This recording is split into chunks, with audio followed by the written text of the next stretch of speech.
Hey, greetings, fellow slingers. Welcome back to the show. It is I, your trusted handler, Brian, opening up the digital rage room once again.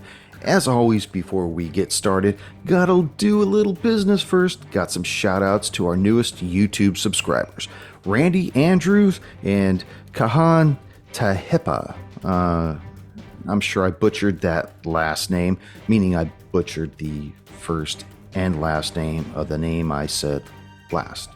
Did you guys get that?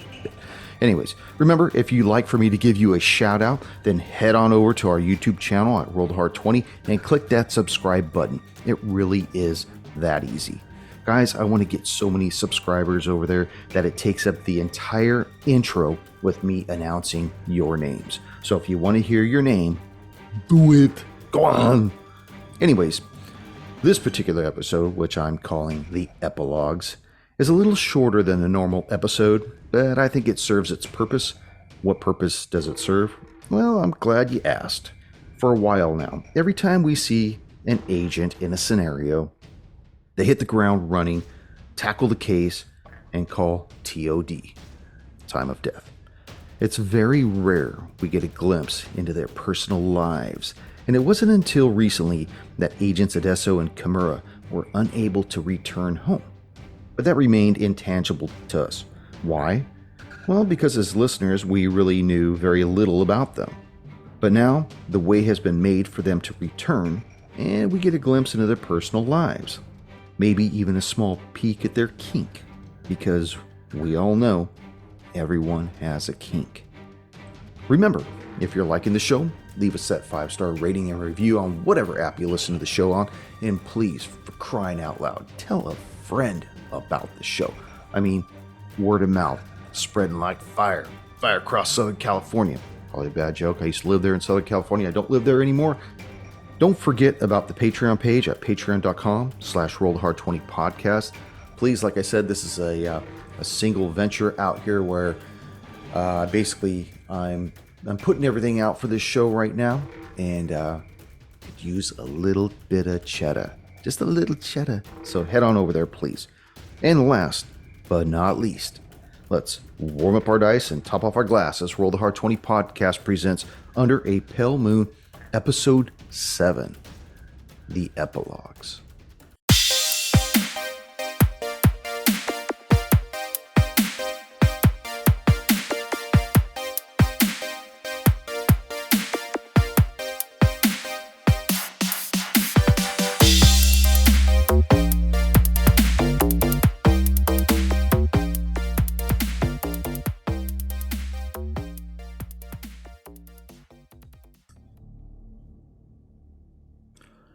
Epilogue. 6:30 at night. Sun's long since gone down on this cold December evening. Paulie Adesso, you pull up to your home, reach forward, thank the Uber driver for listening to all kinds of wild, cryptic stories that you basically riddled him with over the last 45 minutes. He just kind of looks back, shakes his head, and says, "Thank you for taking fare. I appreciate that. Good luck at home." Even before you close the door fully, the car's already leaving. You turn around and see your single-story detached home. All the lights are off. Even the porch light is off. It stands almost like a silent bastion, keeping guard over the whole street. Is it waiting for some? Probably waiting for you. Since it's apparent to him that people are home. He knows his wife and 3 kids are home. So he's going to enter into the side pocket door as quietly as possible, undo the 3 deadbolts on it, and walk quietly into the garage. Turn on the light and walk over to a recessed panel behind the washing machine. He presses it in the upper right-hand corner, in the lower left-hand corner, twists it, and it slides inside. Instead of being pulled out, it slides deeper inside the wall. And behind the wall, below the foundation, there's a box with a biometric lock.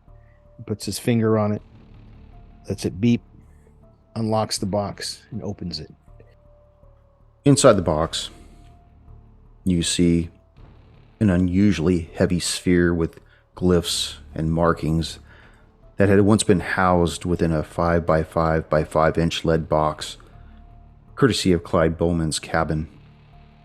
Right next to it, separated by a long, flat piece of lead, rests an electronic device of sorts. One of the two electronic relays procured from Hissler's temporal field displacement device, with which he supposedly went back in time. You also see, right beside that, a long piece of gray polymer, once part of an amulet, the glyphs upon its surface barely visible, and it rests upon a diary penned by a very old man who died in Peru.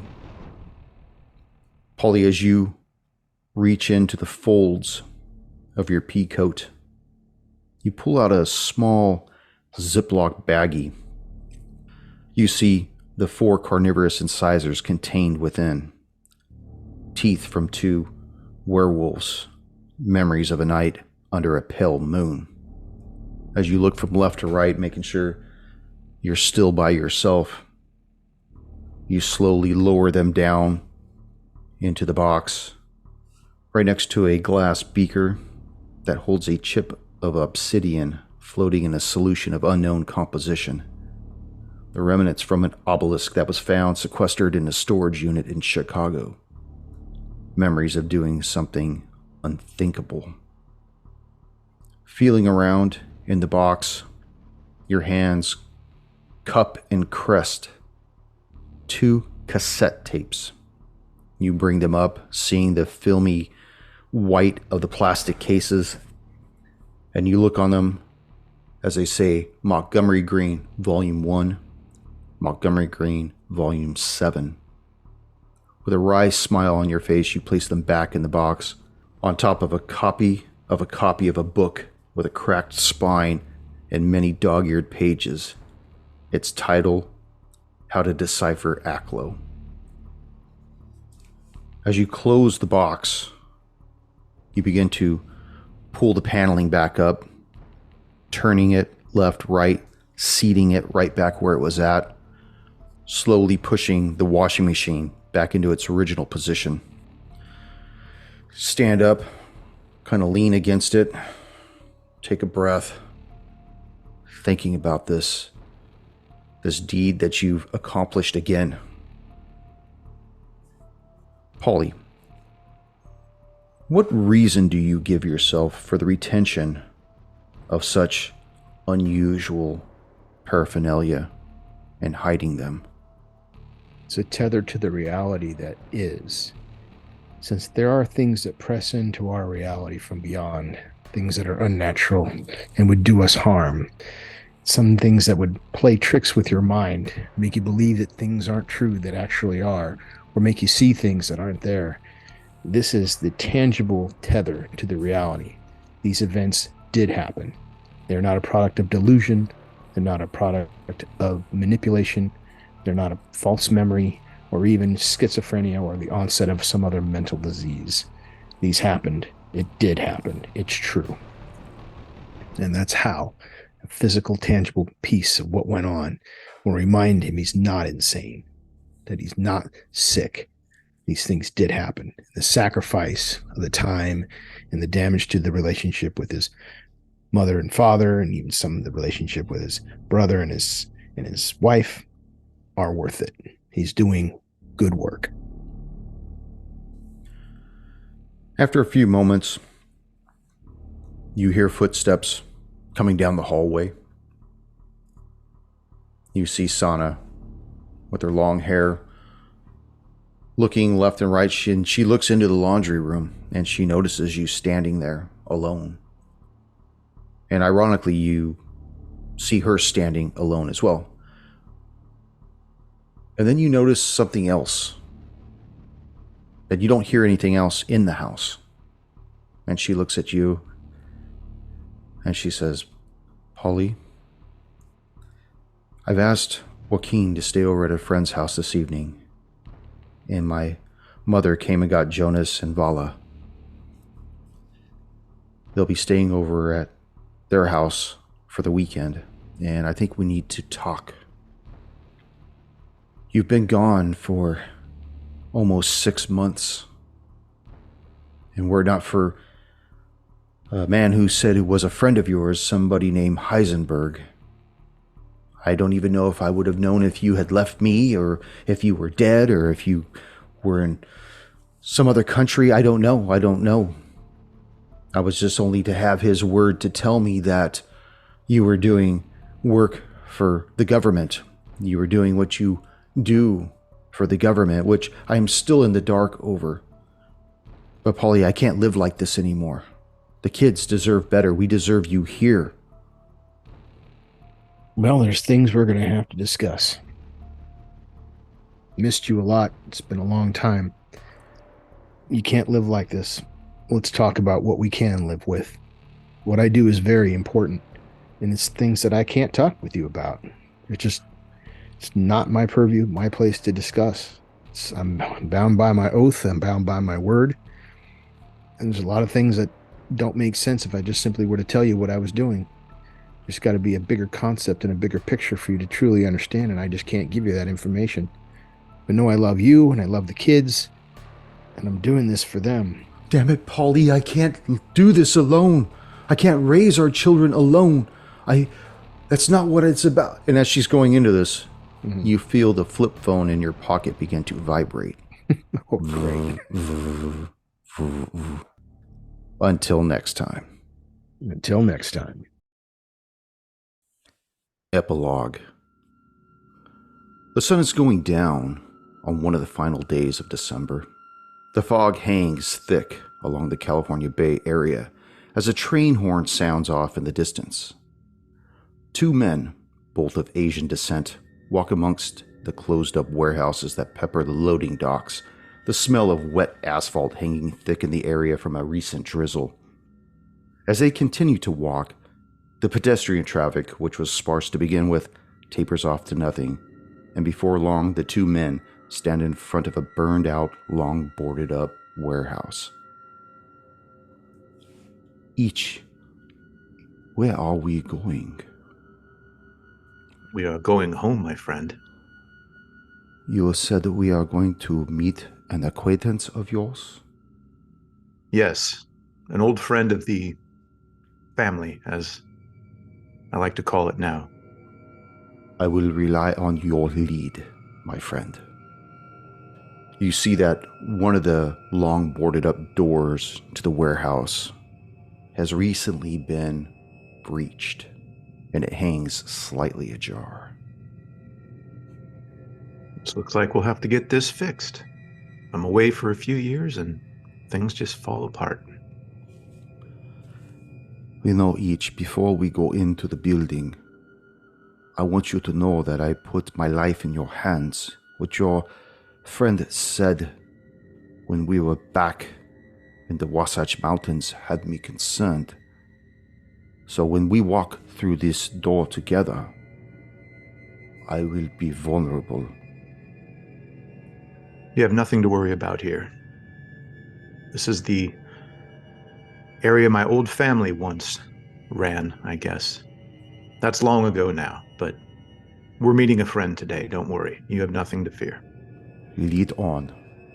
We'll go through the now broken door area. Each, as you lead your friend Nakamura through the door and into the long dormant warehouse, you see rafters that are sagging from years of rain and elements. You hear skittering about, possibly animals, definitely no bums. But off in the far distance, in the furthest corner of the building, you see a soft glow emanating from several candles. They appear to be giving off a warmth, almost a welcome. Very inviting. See that, Nakamura? We're expected here. You have nothing to fear. Oh, lead on, my friend. As the two of you draw closer towards this soft glow, you see that it's light is diffused by several shoji rice paper folded partitions, with a slight opening between two of them. As you peer inside, you notice the thick tatami woven mats have occupied an area of about 12 feet square. You see an older man wearing black garb, head down in a lotus position, with several instruments to his right hand. Kimura-san, it has been long time. And you see this elderly, frail man rise up, no more than 5 feet. His aged body almost looks as though you could fold him and put him on a shelf. As he extends his hands in front of him and slowly bows, you see his skin resembles more of dry parchment than that of human epidermis. He bends slightly at the waist, bowing to you. Ichi will take his shoes off, noting to Makamura to do the same, and he'll bow as he enters, and he'll go over and greet his old friend. Following your suit, you see Makamura do the same, remove his shoes, bow in. He is not completely unfamiliar with the culture, having been brought up with it himself, and he steps onto the tatami and remains silent. Ichi will walk over. Tengu-sama, it's so good to see you. How long has it been? It has been many moons, my friend. How do we count such losses, such grief, especially in that which we stand amongst? But we are not here to reminisce about days old and friends lost. You were very direct, were you not? Yes, it has been many moons, and that is particularly what I need your services for today. I need another piece, another gift from you to chronicle the latest happenings in the last son of the Kimura clan. Please bear your tapestry for me and lay it down. Ichi will remove his shirt and his undershirt and hang it up and look to Makamura and say, "You may want to sit. This could be a little while." And Ichi will walk over and lay down. And tell me about your friend first, before we get started.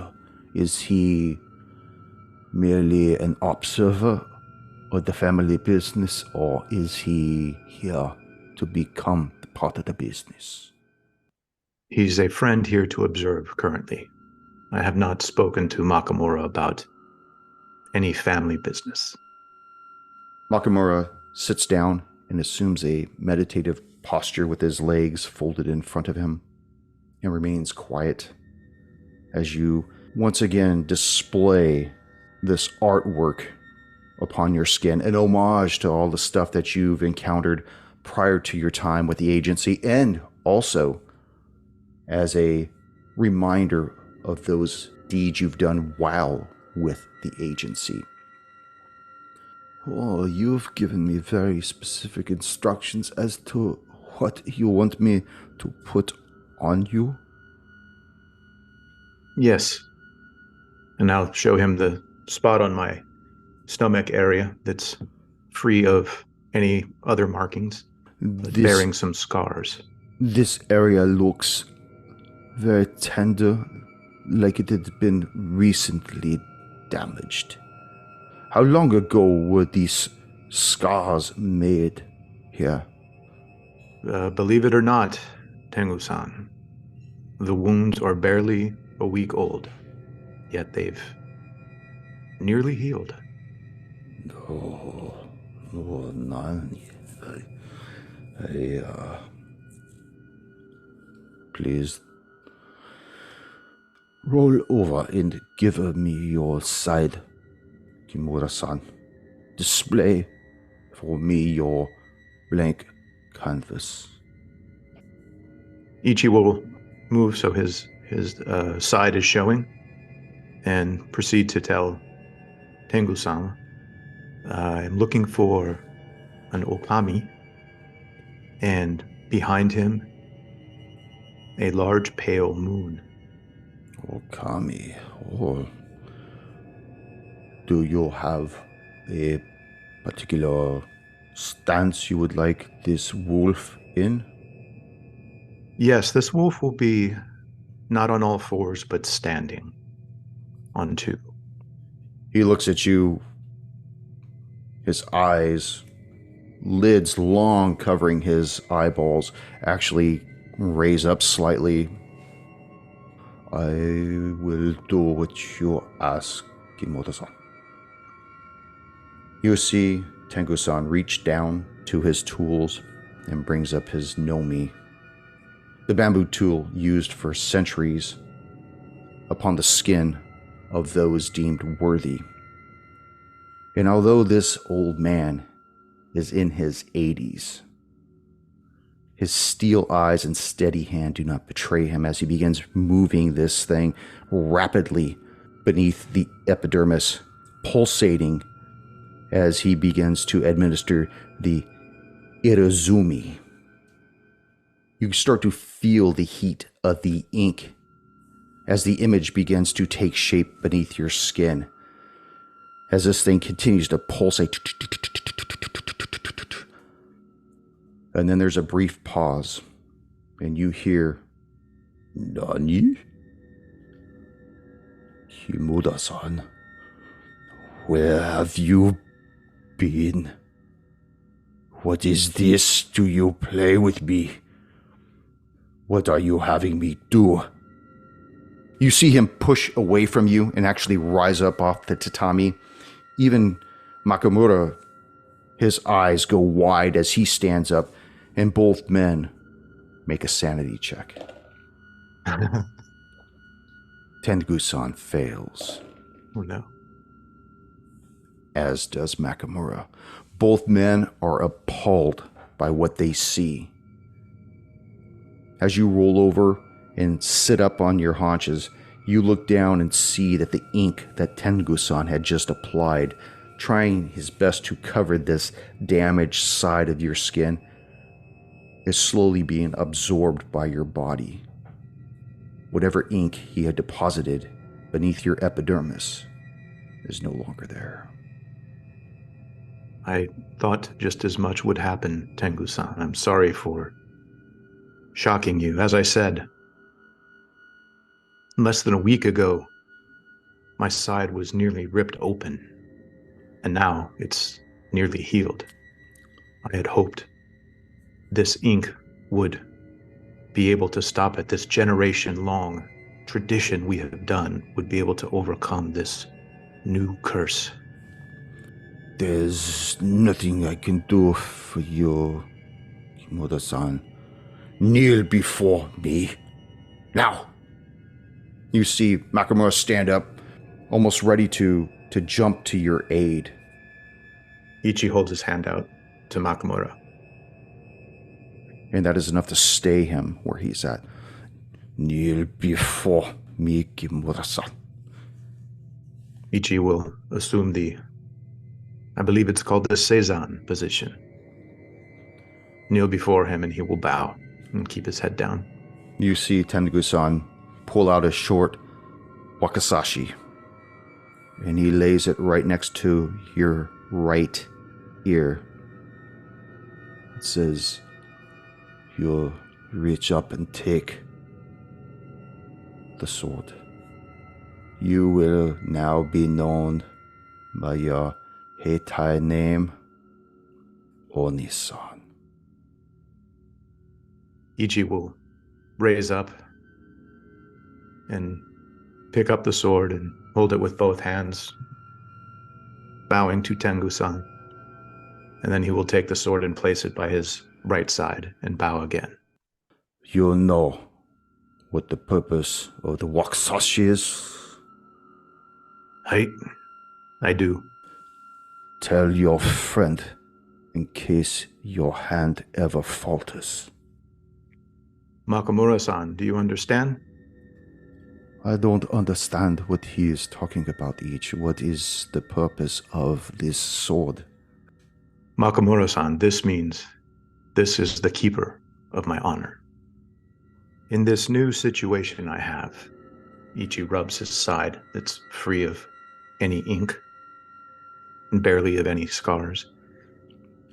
Tengu-san gives me this blade. This blade is to protect the honor of my clan and to uphold it. And if I cannot take care of the situation myself, you are the one to help me keep my honor. Your hand will have to be the one that deals the final strike. But each that looks like a ceremonial sword. How can that do anything for you? That's not even a old sword. I don't understand. I believe this blade has been forged with some elements that may help with the situation I have. And as Ichi is telling this to him, he removes the blade and runs it slightly across his side, cutting his skin.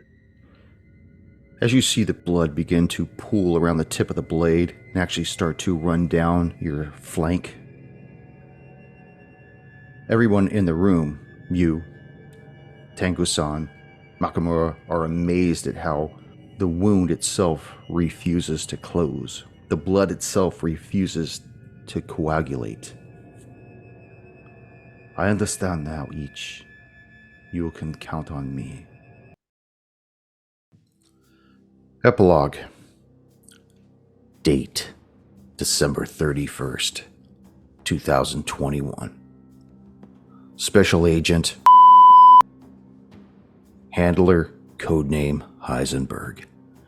I just got off the wire with Director informing him that Agents Adesso and Kimura are back on the reservation and are viable pieces once again. The Director asked if the rift between March Technologies and Agents Adesso and Kimura had been fixed, to which I reported that they had returned to a serviceable status.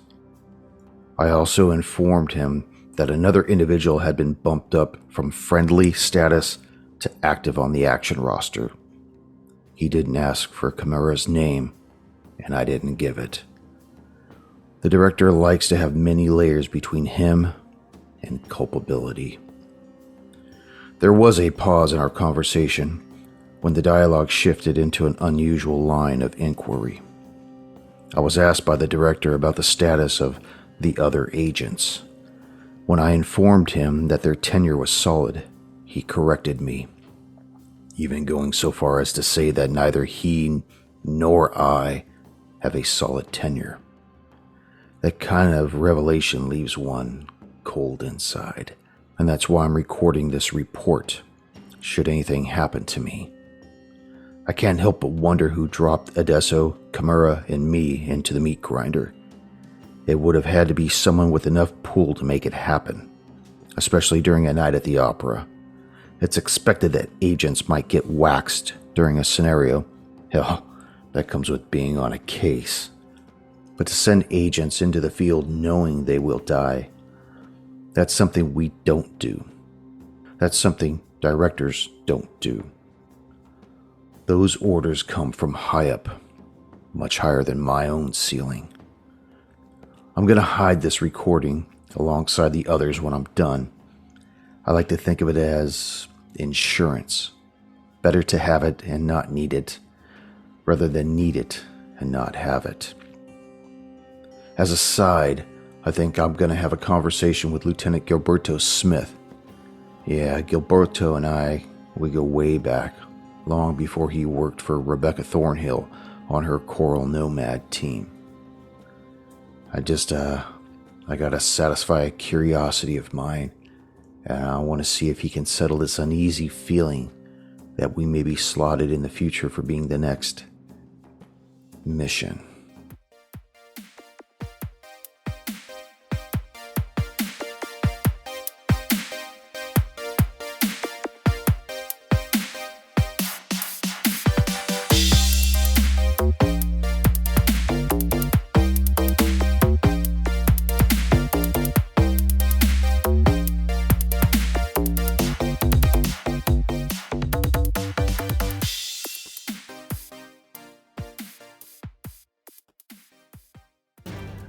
Thank you for joining us once again on Roll the Hard 20 podcast. Remember, you can find us and subscribe to the show on Apple Podcasts, Google Podcasts, Stitcher, Spotify, iHeartRadio, Amazon Podcasts, and Audible. And if you like what you're listening to, leave us that 5-star rating and review. We also have a YouTube channel at Roll the Hard 20, so if you're into watching, head on over and hit that subscribe bell. We can also be found in the wild on Facebook, Instagram, and Twitter, so don't forget to look for us there and check us out. You can also contact the show directly at rollthehard20podcast@gmail.com or head on over to the website at rollthehard20podcast.com, where you can download the current show directly, pick and choose past shows from our archives, or view our galleries. We've got a lot of stuff posted there, so check us out. And finally, join us on our Patreon page at patreon.com/rollthehard20podcast, where you can become a hard slinger and pick up swag. So until next session, keep your dice warm and your glass topped off as you roll those hard 20s.